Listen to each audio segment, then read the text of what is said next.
Trump साहब आज intelligence की मीटिंग अपने जो चीफ्स के साथ कर रहे हैं, वो ये जायज़ा लेना चाहते हैं कि फोर्दो और बाकी जो न्यूक्लियर इंस्टॉलेशंस ईरान में हैं, उनके आसपास जो है किस टाइप का डिफेंसिव घेरा बनाया है ईरान ने। और मुझे लग रहा है कि ये जो अभी एयर स्ट्राइक्स की जाएंगी इन न्यूक्लियर साइट्स के ऊपर, इनको सॉफ्टन अप किया जाएगा।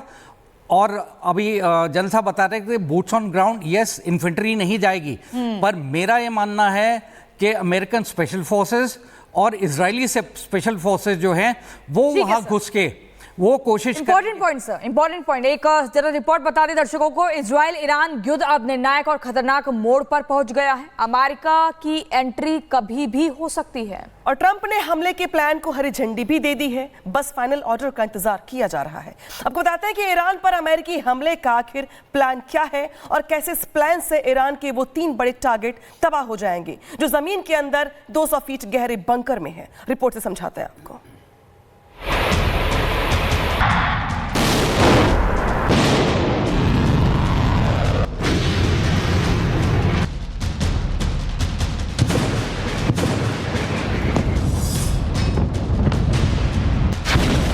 ईरान पर फाइनल अटैक का ट्रंप का प्लान।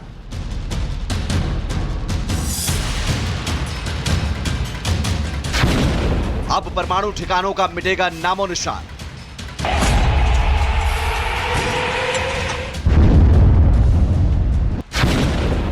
खामनेई का ऐलान, नहीं करेंगे सरेंडर।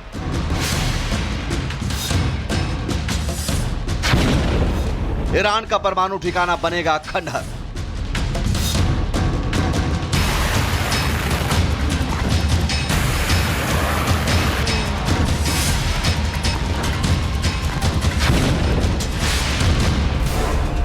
बहुत हुई मिसाइल और ड्रोन की मार, अब होगा बंकर बस्टर बम का आखिरी प्रहार।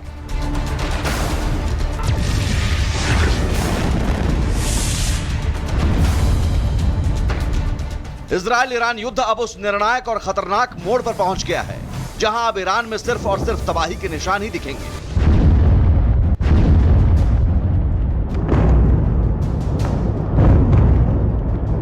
जिस परमाणु हथियार बनाने की खामनेई की जिद के कारण यह युद्ध छिड़ा, अब उन्हीं परमाणु ठिकानों पर होने जा रहा है बंकर बस्टर बम का विध्वंसक प्रहार।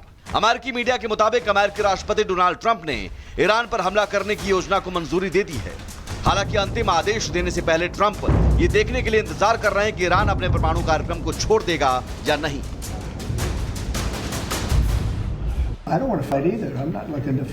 मैं युद्ध नहीं करना चाहता हूं, लेकिन यदि युद्ध और परमाणु हथियार रखने के बीच चुनाव करना हो तो आप जानते हैं कि आपको क्या करना चाहिए। मैं ईरान पर हमला नहीं करना चाहता, लेकिन अगर ईरान के परमाणु कार्यक्रम को खत्म करने के लिए ऐसा करना आवश्यक हुआ तो वो कार्रवाई के लिए तैयार हैं। ईरान के लिए अपना परमाणु कार्यक्रम छोड़ने में अभी भी देर नहीं हुई है।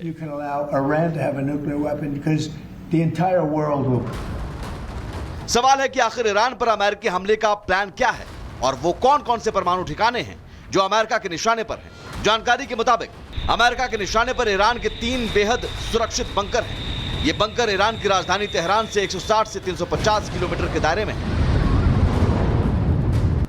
टारगेट नंबर 1, तेहरान से 250 किलोमीटर दक्षिण में बना है Natanz nuclear plant. Natanz plant जमीन के करीब 200 फीट नीचे बना है। प्लांट के 2 हिस्से हैं, FEP यानी फ्यूल एनरिचमेंट प्लांट, दूसरा हिस्सा PFEP यानी pilot fuel enrichment plant. FEP underground है, जबकि PFEP का कुछ हिस्सा अंडरग्राउंड और कुछ जमीन के ऊपर है। इजरायली हमलों से पूरे प्लांट को नुकसान पहुंचा है, लेकिन प्लांट अभी भी बम बनाने लायक यूरेनियम बना सकता है। टारगेट नंबर 2, फोर्दो परमाणु लेबोरेटरी तेहरान से करीब 160 किलोमीटर दूर है। पहाड़ियों के 80 से 300 फीट अंदर कहीं बनी है। फोर्दो में करीब 2000 सेंट्रीफ्यूज मशीनें एक्टिव हैं। सुरक्षा के लिए रूस का S-300 एयर डिफेंस सिस्टम लगाया गया। पहाड़ों में होने की वजह से तबाह करना बेहद मुश्किल है। इजरायली हमलों में फोर्दो प्लांट को नुकसान की खबर नहीं है। टारगेट नंबर 3, ईरान के सुप्रीम लीडर अली खामनेई का बंकर। तेहरान शहर से 343 किलोमीटर दूर लाविजान इलाके में बंकर है। बंकर में खामनेई बेटे मुज्तबा खामनेई और परिवार के साथ रह रहे हैं। अब सवाल है कि आखिर इन 3 बंकरों को तबाह करने के लिए अमेरिका को युद्ध में क्यों कूदना पड़ा है? क्या इजराइल अकेले ये काम नहीं कर सकता है? तो जवाब है नहीं। दरअसल तीनों टारगेट जमीन से 200 फीट से ज्यादा गहरे कंक्रीट के बंकर में हैं। दुनिया में अकेले अमेरिका के पास GBU-57 बम है। 200 फीट गहराई में बने बंकर तक ये बम पहुंचकर टारगेट को तबाह कर सकता है। बम GPS और INS से लैस है, जिससे टारगेट ट्रैक कर सटीक निशाना लगा सकता है। बम को टारगेट तक ले जाने और गिराने के लिए जरूरी B-2 और B-52 बमवर्षक विमान, ये बमवर्षक विमान भी सिर्फ अमेरिका के पास हैं। अमेरिका ने अपने सबसे करीबी दोस्त इजराइल को भी बम और विमान नहीं दिए हैं। एक तरफ डोनाल्ड ट्रंप ने ईरान पर हमले के प्लान को हरी झंडी दे दी है, दूसरी तरफ इजराइल भी लगातार परमाणु ठिकानों को निशाना बना रहा है। इजराइल ने ईरान में अराक हेवी वाटर रिएक्टर पर हमला किया। अराक में हेवी वाटर रिएक्टर है। ये फैसिलिटी ईरान के न्यूक्लियर प्रोग्राम का एक अहम हिस्सा है। इसके साथ ही अराक में बड़े पैमाने पर हथियारों का उत्पादन होता है। साफ है, अब इजराइल ईरान युद्ध में अमेरिका की तरफ से आखिरी प्रहार का इंतजार है।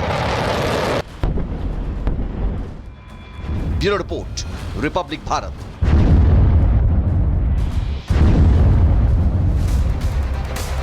कैप्टन शाह, मैं आपसे समझना चाहूंगी अमेरिका का अब स्टैंड कहां पर है, क्या है, क्योंकि अब जानकारी है कि मिडिल ईस्ट से लड़ाकू विमान अपने हटा लिए हैं। सुबह तक लगातार धमकियां दी जा रही थी, लेकिन क्या धीरे धीरे अब अमेरिका अपना स्टैंड पीछे ले रहा है, कदम पीछे कर रहा है? क्या है, कहां देखा जाए? प्रियंका, फोर्दो को अभी छोड़ दो, मेरा ये मानना है। क्या हो रहा है कि ये सब कह रहे हैं कि ये इजराइल के पास कैपेबिलिटी नहीं है और B-2 बॉम्बर आने चाहिए तभी वो डिस्ट्रॉय हो सकता है, और अमेरिकन प्रेसिडेंट कह रहे हैं उनकी बातों को हम क्यों नहीं सुन रहे? खामेनी कहा है हमें छिपा है, वो बंकर में है, हम उससे भी मारना नहीं चाहते, फिलहाल तो नहीं, सरेंडर कर दो। तो वो क्या कह रहे हैं? और पोस्टरिंग कर रहे हैं, डूम्सडे को भी लेके आ गए, G7 से वापस आ गए, अमेरिका के किसी को नहीं मारा है, हम उसको क्यों मारें?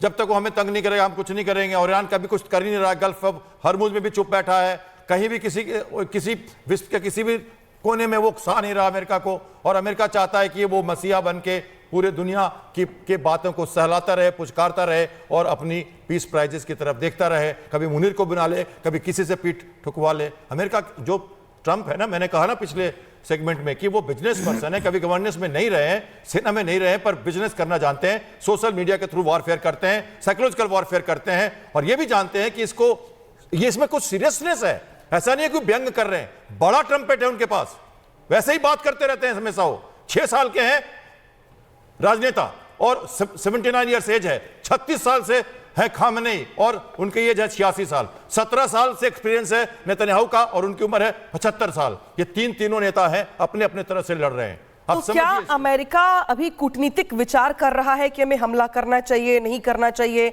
इसके बाद क्या होगा? वो संबंध खराब भी नहीं करना चाहते, वो चाहते बिजनेस भी खराब ना हो, वो चाहते युद्ध में कूदे भी लेकिन सीधे सीधे ना कूदें। तो ये बहुत सारी बातें हैं जिसको लेकर के अमेरिका के रुख को लेकर सभी जो लोग हैं, जो दुनिया भर की नजरें वो लगी हुई हैं। इस बीच ट्रंप आज बड़ी मीटिंग भी करने वाली हैं। देखने वाली बात ये होगी कि इस मीटिंग के बाद क्या कुछ स्ट्रेटेजी होती है ट्रंप की ओर से पूरे युद्ध को लेकर।